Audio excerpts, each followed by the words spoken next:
ಜೈ ಶ್ರೀರಾಮ್ ಎಲ್ಲರಿಗೂ. ಇವತ್ತು 3ನೇ ದಿನದ ಹನುಮಾನ್ ಮಾಲಾಧಾರಣ ಧರಿಸೋದೈತ್ರಿ. ನಮಸ್ಕಾರ ಎಲ್ಲರಿಗೂ, ನನ್ನ ಮತ್ತೊಂದು ವಿಡಿಯೋಗೆ ಸ್ವಾಗತ. ಇವತ್ತು ನಾವು ಮಾಲೆ ಧರಿಸೋಳಕ್ರಿ ಅತ್ನಿಯೊಳಗಿರುವಂಥ ಸಿದ್ದೇಶ್ವರ ದೇವಾಲಯ ಹೋಗಿದ್ದೀವಿ ರೀ.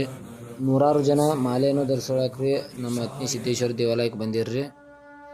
ಮಾಲಾಧಾರಣೆ ಹಾಕೋಕ್ಕಿಂತ ಮುಂಚೆ ರೀ ಸತತವಾಗಿ 3 ಗಂಟೆಗಳ ಕಾಲ ಹೋಮ ಪೂಜೆ ಮಾಡ್ತಾರ್ರಿ. ಹೋಮ ಪೂಜೆ ಆದ ನಂತರ ರೀ ಮಾಲಾಧಾರಣೆ ಹಾಕೊಂಡ ಹನುಮಾನ್ ದೇವ್ರ ಕಾಲು ಬಿದ್ದ ಹೋಮಕ್ಕೆ ಕಾಲು ಬಿದ್ದ್ರಿ. ಆನಂತರ ನಮ್ಮ ಊರ ದೇವಸ್ಥಾನಕ್ಕೆ ಬಂದೀವ್ರಿ. ನಮ್ಮ ಊರ ಹನುಮಾನ್ ದೇವ್ರ ದೇವಸ್ಥಾನ ಎಲ್ಲ ತೊಳೆದಿವ್ರಿ. ಯಾಕಂದ್ರೆ ಸಂಜೆ ವೇಳೆ ಅಭಿಷೇಕ ಇತ್ತು ರೀ. ಅದರ ಸಲುವಾಗಿ ದೇವಸ್ಥಾನ ತೊಳ್ಕೊಂಡು ಅಭಿಷೇಕದು ಎಲ್ಲ ರೆಡಿ ಮಾಡ್ಕೊಂಡಿವ್ರಿ.